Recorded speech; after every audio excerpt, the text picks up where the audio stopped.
Have you ever noticed how some politicians only believe in democracy when they win? The second they lose, it's rigged, fraud, stolen. But that's not just whining, that's a warning sign. Because real democracies have choices. In authoritarians, they only want one. Let's talk about lesson 3 from On Tyranny. Beware the one-party state. Because when one party has all the power, they don't need to listen to you.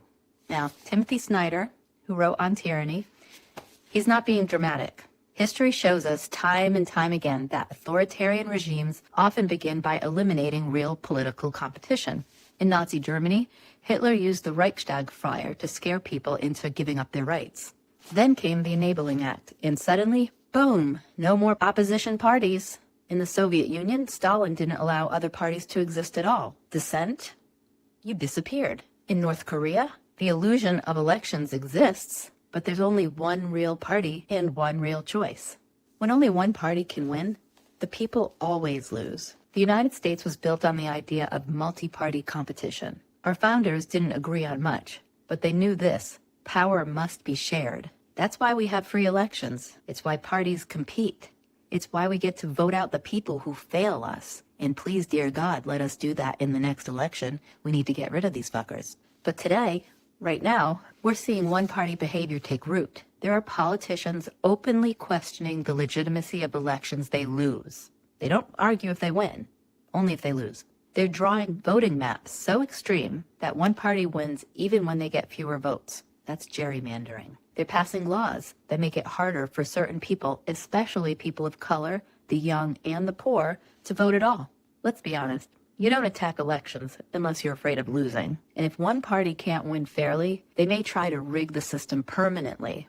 Snyder warns that this isn't just about one election or one candidate. Authoritarianism grows when we stop expecting competition, when we stop expecting our leaders to earn our votes, when we stop caring if our neighbors lose the right to vote, as long as our side wins. Sound familiar? In Florida, book bans and new voting laws disproportionately silence opposition. In Texas, officials removed local election authorities because they were in Democratic counties. At the federal level, Supreme Court rulings are making it harder to challenge racial gerrymandering or voter suppression. This isn't about left versus right. It's about whether we still believe voters should choose their leaders or leaders should choose their voters. I pick us choosing the leaders. So what do?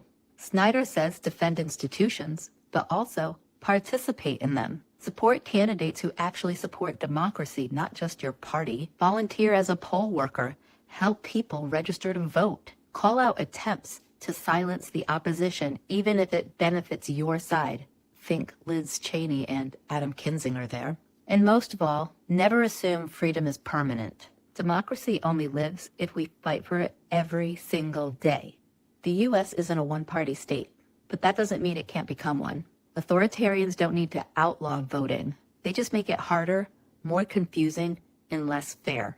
So the next time someone tells you it doesn't matter who wins, remember, a real democracy never says that.